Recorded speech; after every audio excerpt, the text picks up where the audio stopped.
talk about Project Vault. It's a massive, multi-billion-dollar government plan that's supposed to secure America's nuclear future. But, as you're about to see, when it comes to uranium, this thing is a profound miscalculation. $12 billion. That's the price tag for this public-private partnership to build up a strategic critical minerals reserve. Now look, for stuff like copper or lithium, maybe it works. But for uranium, the stuff that powers almost 20% of this country's electricity, this plan is an absolute disaster. Let's just be blunt here. As a strategy to secure the U.S. nuclear fuel cycle, this program is a complete and utter failure. It just fundamentally misunderstands the single biggest vulnerability we have. It's aiming at the wrong target. And this quote right here gets to the very heart of the issue. The whole plan is to buy and warehouse raw uranium ore, what we call yellowcake. But that yellowcake is strategically useless until it's enriched. So in a real crisis, a warehouse packed to the gills with yellowcake is no different than an empty one. It's just security theater. So you might be asking, why is uranium so different? Why can you just stockpile copper, but when you do the same thing with uranium, you get a completely different and, frankly, dangerous result? Well, it all comes down to one critical choke point in the supply chain, one that's controlled by our adversaries. And that choke point is enrichment. This is, without a doubt, the single greatest vulnerability in the entire nuclear supply chain. See, if you control enrichment, you control nuclear power. And right now, the U.S. does not have control. Not even close. Okay, let's be crystal clear about the difference here. On the left, you've got yellowcake. It's milled uranium ore, but it can't power a reactor. On the right, that's enriched fuel. It's been processed to concentrate the key ingredient, the U-235 isotope. Project Vault is all about warehousing the stuff on the left. Our entire energy security depends on having a steady supply of the stuff on the right. And this map, this is what should be keeping people in Washington up at night. This is the global enrichment picture. Russia's state-owned company, Rosatom, controls a staggering 46% of the world's capacity. China's got another 22%. You add that up, that's 68% in the hands of our geopolitical rivals. And the United States, we're at a paltry 5% from just one single facility. And believe it or not, the problem actually gets worse. The whole future of American nuclear power, these new small modular reactors, SMRs, they need a special kind of fuel called HALEU. Right now, Russia has a 100% monopoly on commercial HALEU production. The US, we have zero. Meanwhile, China's on track to fire up its first commercial SMR this year. So, okay, we've established the choke point. We know exactly where the vulnerability is. So how does a $12 billion program, one designed specifically for mineral security, actually stack up against this pretty harsh reality?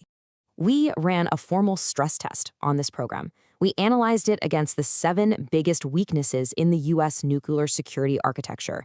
And, well, the results, they are not good. And this slide right here, this gives you the top-line result. We identified 7 distinct stress vectors. Everything from supply chain disconnects to policy conflicts. Project Vault, as it's currently set up, fails to mitigate a single one of them. Let's really dig in on the most critical failures. The first critical failure is the one we've been hammering on, this disconnect between having yellowcake and actually being able to enrich it. You can't just flip a switch and build new centrifuges. It doesn't matter how much raw ore you have if you can't process it into fuel. The second is that HALEU bottleneck. This program does absolutely nothing to build a domestic supply of fuel for the next generation of American reactors.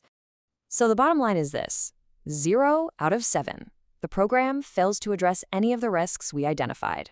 And 2 of those risks are rated as critical, posing a direct and immediate threat to U.S. energy security. It's a catastrophic gap between what the policy says it will do and what it will actually accomplish in the real world. All right, let's put the whole national security thing aside for just a moment. What does this mean for the market? If you're a uranium investor, does this $12 billion cash injection at least give you a nice tailwind for prices? The answer there is, it's complicated. You've got a short-term benefit for sure, but it's masking a much more dangerous long-term risk. So let's break down the reality for investors. In the short term, this is absolutely bullish, no question about it. When a $12 billion government-backed buyer enters a tight market, it's going to squeeze supply and drive up the spot price. Analysts are already calling for $80 to $120 a pound, with some potential spikes up towards $135 if there are any restrictions. But let's look down the road a little bit. That price spike in 2026, yeah, that's driven by government buying. But by 2029, even on the most optimistic timelines, new U.S. enrichment capacity is just beginning to come online. So by the early 2030s, if there's a supply cutoff from Russia, the price of uranium won't matter one bit because we won't be able to turn it into fuel. And here's the real problem for the miners, the producers. To get the financing to build new domestic mines, these junior miners need long-term offtake contracts from utilities. What they don't need is the government playing commodity trader on the spot market. This program doesn't create the kind of long-term certainty they need to actually bring new American production online. So, if this policy isn't corrected, if we keep mistaken warehousing yellowcake for actual security, what is the ultimate consequence? What does that worst-case scenario really look like? This reliance on foreign enrichment, it isn't some theoretical academic problem. In a crisis, it has a very real and a very, very short timeline. If enrichment services from our adversaries were completely cut off tomorrow, that massive stockpile of yellowcake buys the United States a 60-day buffer, at best. After that, fuel shortages begin and reactors could start shutting down. That is the reality. So is this just an unsolvable problem? Has the U.S. just ceded this ground for good? No, not at all. The situation is absolutely fixable, but it requires a completely different approach than what we're doing now. Here's the real fix. First, you create a real strategic reserve, one that's controlled by the Department of Energy and holds enriched fuel, not yellowcake. Second, you invoke the Defense Production Act to fast-track domestic enrichment facilities. This is a national security emergency. And third, you mandate that we buy from ourselves and our trusted allies, while getting rid of counterproductive tariffs on partners like Canada. So, the ultimate takeaway here is simple. A warehouse is not reactor fuel. You cannot stockpile your way to energy security. It has to be manufactured, here at home. Project Vault gets one thing right.